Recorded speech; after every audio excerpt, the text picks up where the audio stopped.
Hey, everybody, welcome back to the podcast. You're listening to the longest running superhero role playing game on Earth. I'm your host, the GM, and in this one, we're going to be talking about ThunderCats, which I completely missed out on as a kid. I have no idea now what I was doing at that time, but for sure, I was not at home when ThunderCats would air. So it was very rare for me to catch an episode of the show. I did see one episode as a kid, and it had something to do with um Lion-O. I don't know if he had a birthday or something, but he reached some sort of a benchmark where for him to continue to be the leader, he had to be able to beat the other Thundercats at whatever their specialty was. And so I remember part of it was he had to beat Chitara at a race. And as a kid, I was like, well, how are you going to do that? Like, she has super speed and you don't. Well, so it turns out Chitara gets tired kind of fast. So the super speed gives her this big head start, but then it's over. And then she's just moving at like normal speed. And so then Lion-O has to catch up. And then Lion-O wins the race because of stamina and stuff like that. So I thought that was really interesting. So I liked Thundercats. I just wasn't around to see it. And and then when I'd go to the toy store and they would have the ThunderCats toys there, which I thought they looked cool. I remember really checking out Cat's Lair in the old J.C. Penney Christmas wish book, which for younger listeners, they probably have no idea what I'm talking about. It was like a massive, thick, I was gonna compare it to a phone book, but I guess young guys wouldn't know what a phone book is either, maybe. But it was a really, really thick magazine. It was like maybe 2 inches thick or something. And every fall, it would show up in the mail, and they had a whole section of it devoted to toys.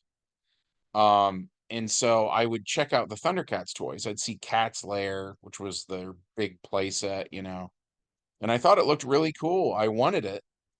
Um, and I remember asking my mom for some Thundercats toys, and she's like, "You already collect."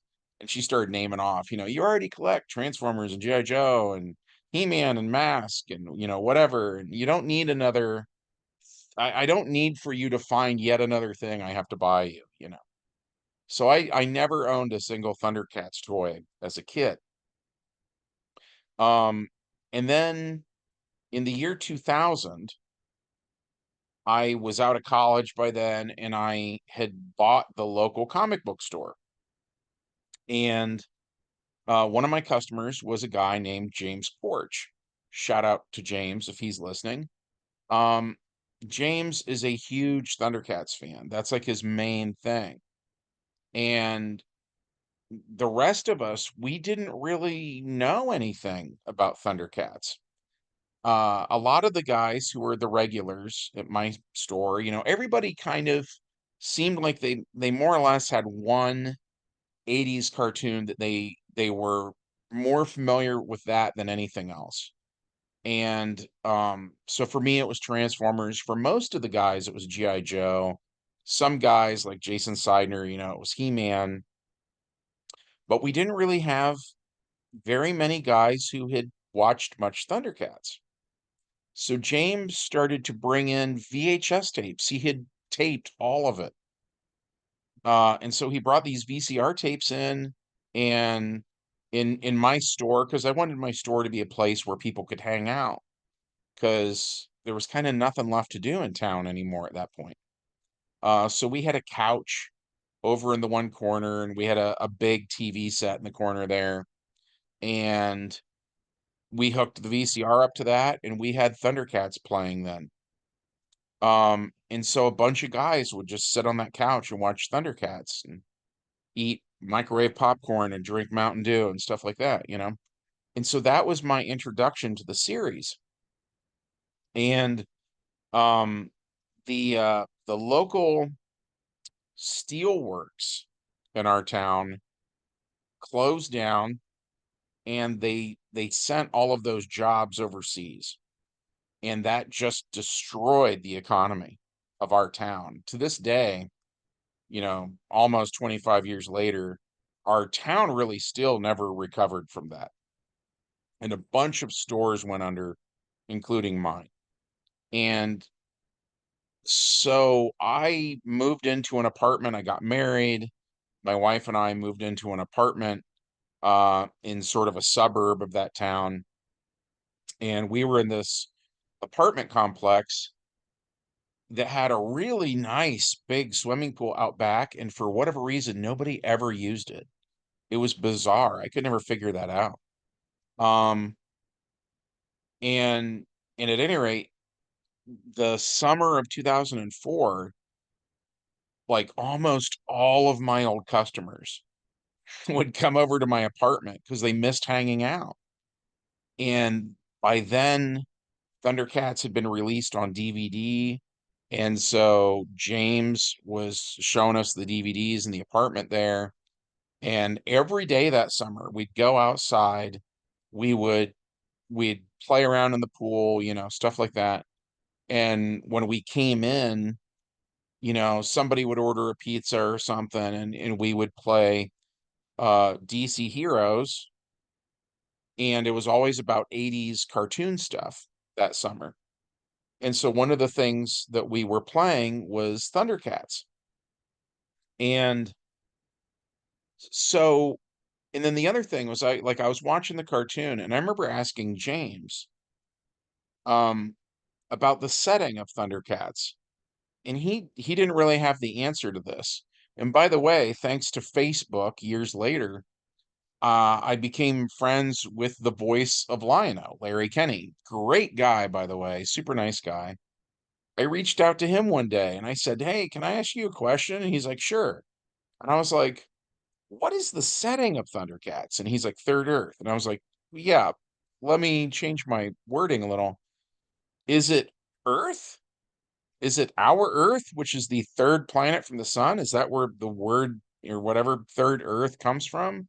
Or or is it more like our Earth is the first Earth and this takes place really far in the future and there was a second Earth that has come and gone somehow and now we're on to the third version of the Earth? Like, it basically is it in the future or is it in the past, and is this more of like a ancient aliens kind of a thing? Because, mumm-ra lives in a pyramid. If you look at Egyptian mythology, um, you know, like Slythe is one of Mumm-ra's henchmen. He's reptilian. There were Egyptian members of that pantheon who were reptilian. One guy's a vulture. The Egyptian pantheon had a vulture, so on and so forth, right? And I was like, and of course, cats were a huge deal in Egypt. So I was like, is that what's going on here? Is this like they came to Earth and then there were like humans or something that based their religion on the ThunderCats, and these guys are the origins of those stories? Or if it's the future, is this a coincidence? And so Larry Kenny himself said he had no idea. And he said that there was not a single time in the recording studio when anybody ever brought any of that up. And and so everybody wanted to play a ThunderCats game, but there was this question about like, well, because part of it was they wanted their characters from my existing DC Heroes role-playing game. They wanted their original heroes to be able to travel to the setting of ThunderCats and have adventures with them. And I said, well, let's say we use time travel. Do we go forwards or backwards? And that's under the assumption it's time travel is the way to go. Maybe we need to use dimension travel to get there. Like, I have no idea where there is, right? So this is a problem, I think. And so our solution is when the crisis on Infinite Earths happened, and we had already ran it at that point, we had said that the the characters from 80s cartoons had been summoned to our game world to the 1980s to save the world from the crisis. And initially, it was just the heroes, but then all the villains were there too. And so we said that applied to the Thundercats. And since then, we replayed the crisis because people go back in time and change time a little bit. We kind of redo it. And at any rate, the point is, so that is well established then at this point that the Thundercats were part of our crisis and that they got stranded on what was in the 1980s modern day Earth. And so that was then our entry point to a Thundercats role playing game. And so then, like, how do I want to put this? Like, I guess I started with mumm-ra. Put it this way. We were not quite sure how mumm-ra's powers worked. On the cartoon, he's got this pyramid, and there's the famous bit where he's like, ancient spirits of evil, transform this body, blah blah blah. And so we were like, well, what is that? If he is denied that, what happens to him? You know, like, is it like a power source? Does he need to feed on whatever the ancient spirits of evil are giving him? It was all kind of nebulous. And like Larry Kenny himself said, in a very nice way, he told me that we were way more invested in Thundercats than the people who made Thundercats. We were trying to kind of figure out, like, well, how does this work? How does Mumm-ra eat? What happens if he can't eat? Would he die if he's away from his pyramid for too long? And da da da da da. So So what we decided, for better or worse, and again, it's a multiverse thing, and like I always tell my players, because like James, well, I would do something, and James would say, "Well, actually, that contradicts this moment in episode number, 123 or whatever," and and I would say, I'm not trying to do that. It's just that's a lot of information for me to keep track of. So, like I told James, I said, "Look, these are not the Thundercats. The Thundercats were never summoned to Earth K, right? These are alternate Thundercats from another world that has a lot in common with the actual Thundercats.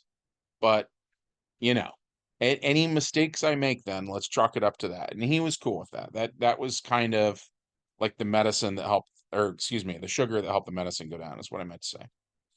So point being, we decide that Mummer needs a pyramid, right? So we said that Mumra goes to Egypt and sets up shop in a pyramid there. And I think I invented a pyramid. I didn't use an existing pyramid because I figured if I used an existing pyramid, there would probably be some kind of problems with that. Again, it's just another detail for me to get wrong because I've never been to a pyramid in real life. But so Mumra goes to Egypt. He sets up shop in a pyramid. And I borrowed a little bit from Ghostbusters. And so we say that, above, like, sort of like a purple laser thing goes out the tip of the pyramid because of this mystical stuff that Mumra's up to. And where it sort of hits the clouds, it creates this swirling purple vortex of darkness, right? And the skies over Egypt grow dark, and there's purple lightning because I thought it seemed spooky. And then these four obelisks slide up out of the ground, kind of burst forth. And this also, they're acting a little bit like some kind of energy antennas and stuff. And then Mumra, again, is like, ancient spirits of evil, so on and so forth, doing his stuff. And and so Mumra's first move really is to try to recreate what we had seen on the cartoon, but on modern day Earth. So then the next thing that happens, oh, and I left a part out. I've got a good friend named John who he graduated in 1998. He went into the army. He's still in the army. He might retire this year, actually. Um, I just saw him 6 months ago, I think it was, and he told me at the time when he retired, and I'm a little fuzzy now what he said, but the point is, he was there. He was already in the army when September of 2001 happened, right? Um, so he's been around for the whole thing, and he's just been going up in rank. He's been in, he's seen combat, just the whole 9 yards. You know what I mean? And so, whereas I am more ignorant about all of that stuff, you know, um, John is very well versed in that stuff. And so then he was talking to us about here's what would happen, and so on and so forth. And so according to John, after 2001, Egypt's military power, I guess you'd say, um went way up. And if I remember correctly, he said, uh when they rank how powerful the various countries' militaries are, out of hundreds of countries in the world, I think Egypt is number 15 now, is what he was telling me. Which not too shabby. But he was saying that in the 80s, back around the time that the Crisis on Infinite Earths comics were published, um, that was not the case. They were nowhere near as powerful as they are now. So he said they're going to have a really hard time dealing with Mumm-ra and his mutants. And so we ran that. That was the first game. And we ended up running that in GURPS Supers because GURPS, um, there's this big difference between GURPS and DC Heroes, which I usually run DC Heroes. But DC Heroes was built for a couple of things. One is so that characters like Superman and Batman can like coexist and go on an adventure together. You know what I mean? And not have it be terribly lopsided. But it's also built with Batman in mind in the sense that because in Batman stories we see Batman fighting guys with machine guns and stuff, and he doesn't just die. You know what I mean? It sort of makes guns suck in a way, right? To keep Batman alive. You know what I mean? GURPS, that is not the point of GURPS. GURPS wasn't even built with superheroes in mind. Superheroes and GURPS were an afterthought. The goal of GURPS is actually to attempt to simulate real life. And so, as such, when they give you stats for guns in the GURPS system, guns will mess you up. You know what I mean? Just like in real life. You know what I mean? Like no matter how athletic you are, if in real life you just went after a guy with like a Gatling gun, like your chances of living to tell the story are not fantastic. So we thought that by using GURPS, that would give the humans that were in the Egyptian military sort of the best chance, right? That was what we were doing there. And like I said, James had given us DVDs to watch and stuff like that. And so I was really struck. I think it's in the pilot to the series. It's in one of the first few episodes for sure. Um, Panthro builds the Thunder Tank, and then at one point he picks it up. And I was like, holy crap, like I had no idea the ThunderCats were that strong. And James was saying at the time that they're kind of based on Kryptonians. They even have their own kryptonite like Kryptonians have. Um, So I was really shocked by that. And so then we reasoned that which I wouldn't say that the Thundercats are equal to the stats they give Superman and DC Heroes. The second and third edition stats, I mean. I think if you cut those numbers in half, that's probably about where the Thundercats would fall. And then we figured that for the mutants to be able to fight them, that's about where they have to be too, right? Which is like massive. When you translate that into GURP supers, like Sly and Monkey and all those guys are just beasts, no pun intended. And so the way we ran it then was everybody was playing a villain, which we don't do much, but for this we did just to establish things, you know. So everybody played one of the evil mutants. Mumm-ra was the NPC. Mumm-ra was telling us what to do. And mumm-ra who's run by the GM, of course, tells us, you know, basically the armies of Egypt are forming and they're going um to attack this pyramid, right? Because they don't want mumm-ra setting up shop. And so our job is to go out there and defeat these guys. And so the irony is if it was a video game, things are a little backwards because basically we were playing the boss you'd have at the end of a level, right? And so very similarly to that, we all had just a ton of hit points. And so these various tanks are you know, shelling our characters. The jets are coming in and strafing us and so on and so forth. But the bad guys win. The bad guys are able to do all of this. And interestingly enough, back in the 80s, there was this thing in Egypt where the law said every male, I think it was, I'm not Egyptian, of course, so this is out of my wheelhouse, bear with me.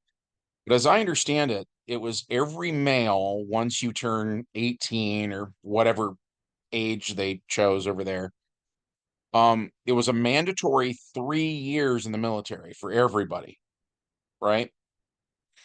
And around, I want to say 1986, give or take a year, they upped it to 4 years. And so the populace was already demoralized at this point in Egypt's history. There were these riots and protests and all this stuff happening where they didn't want to have to do 4 years. They wanted to be able to do 3 years and be done. And so that kind of plays into this too, this idea that the soldiers are already um not doing great, right? And then you have these uh the evil mutants show up and are conquering everything, right? And so the bad guys win. And then not only that, what happens next is that soldiers start to see this as like the apocalypse from their point of view, right? And so what they think is happening is the Egyptian gods of yesteryear have returned to punish the people for no longer doing things kind of the way things used to be done, you know? So we get a very kind of Stargate kind of thing going on now where these alien, you know, reptile men and vulture men and monkey men and stuff like this.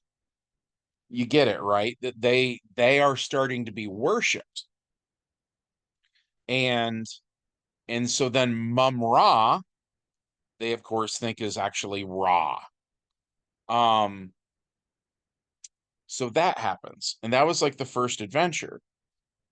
And so then adventure number two, because now it was no longer humans versus uh um the evil mutants. So we switched from using GURP supers to using DC heroes, which is very easy to translate between the two. And at any rate, so then we bring in Chitara. And one of the things we were doing with this, by the way, is like I live in America without really thinking about it. I mean, on top of that, I live in Ohio, right? And so there's just been a lot of adventures that I've ran over the years that took place in Ohio because it's what I know. You know what I mean? There's an old saying in art school of do what you know. So that's what I was doing. And then it's the same way with America. Even though I don't live in New York, so many characters like Spider-Man and stuff like that are from New York City that we've had a ton of adventures take place in New York City. And at any rate, because of that whole thing, we sort of neglect the rest of the world. We just don't stop and think about like, well, what's happening in Mozambique? You know what I mean? Um, so around the year 2000 is when we were trying to correct that. And I started to run games set in Japan, and I was coming up with lists of all the various fictional characters from Japan, and we did a whole campaign about that stuff. And so we were trying to be a little more aware of that. And since Mumm-ra's over here doing this stuff in the pyramid, we're like, like lions live in Africa and stuff like that. Maybe that would be a good place to put the ThunderCats. And so that's where we kind of start them off. And we were saying, because our initial thing was we were having a hard time imagining the ThunderCats like fighting crime in New York or something like that. You know what I mean? It just felt weird. But then we started talking about a lot of kind of like the visuals from The Lion King and that kind of thing. We're like, well, that's kind of a cool idea. Maybe we should have them over there. And then that way, we liked the idea that the ThunderCats were going to be like a superhero team for that continent. And so then Mumra's doing the Egypt thing. And so that sort of changed what the campaign was about. So Chitara runs to Egypt and is scouting around using super speed. And so what she finds is this sort of, I don't know if you would call it a cult, or I don't know what the correct term would be, but that there's a new kind of religion is rising up where it's a theocracy with mumm-ra on top. You know what I mean? And and so then the thing is, when she goes in and starts to attack like Slythe, for instance, the humans then are trying to shoot at Chitara because that's their god. You know what I mean? And they want to like they would die for Slythe now. Does that make sense? I feel like I might be leaving some pieces out. Hopefully this makes sense. If it doesn't make sense, ask me in the comment section. I'll clear up whatever needs cleared up. But so we end up with this very post 2001 kind of a thing then. Um and it seemed really fitting for the era, because we were running this in the summer of 2004. But yeah, it was, there were questions with the ThunderCats then of like, well, are we going in and liberating a country, or are we telling um the humans like who they can and cannot worship? What do we do when we know for sure that, like, for instance, Slythe isn't really a god? He's misleading these people. Like, what do you do there, And so that whole campaign became much more morally gray and nuanced and stuff like that than I ever set out to do. Um, and everybody really liked it, but at the same time, then kind of like how with, in real life, you get involved in a conflict over in the Middle East, it's not like a happy ending overnight. You know what I mean? It's it's a messy situation, and you end up getting stuck in this situation for like a very long time. And so that also kind of became a thing because like in the 90s, even though we said the ThunderCats, this is where they're at by the end of the 80s, is they're just kind of stuck dealing with Mummer and his mutants over there. In the 90s, we never mentioned Egypt. we never mentioned the Thundercats, and so then in the early 2000s, that was the explanation, was they've just been stuck in this war for a really long time. And that, how do I want to put it? Like, everybody enjoyed it, but they kind of wanted to do it in like a small burst. And so I don't know. We maybe played like 10 adventures of that, something of along those lines. And then like the constant war thing just started getting people down and they're like, "Man, let's not play this anymore. Let's do something with a different 80s cartoon." So it wasn't like it never happened, that had become the continuity of my game world. We just weren't telling stories about it. And then a few years go by and they brought back Thundercats on Cartoon Network and you had the reboot show. And that kind of started the campaign up again, where we would get together on a Friday night, I think it was, to watch Thundercats and we'd have a popcorn party. So we got out the old popcorn popper and we'd make it the old-fashioned way instead of doing microwave popcorn. Personally, I think tastes better. But we would just pop a ton of popcorn. All the gamers would come over. We would watch the new Thundercats show and get us fired up about Thundercats. And then we'd go back to playing the game we were playing.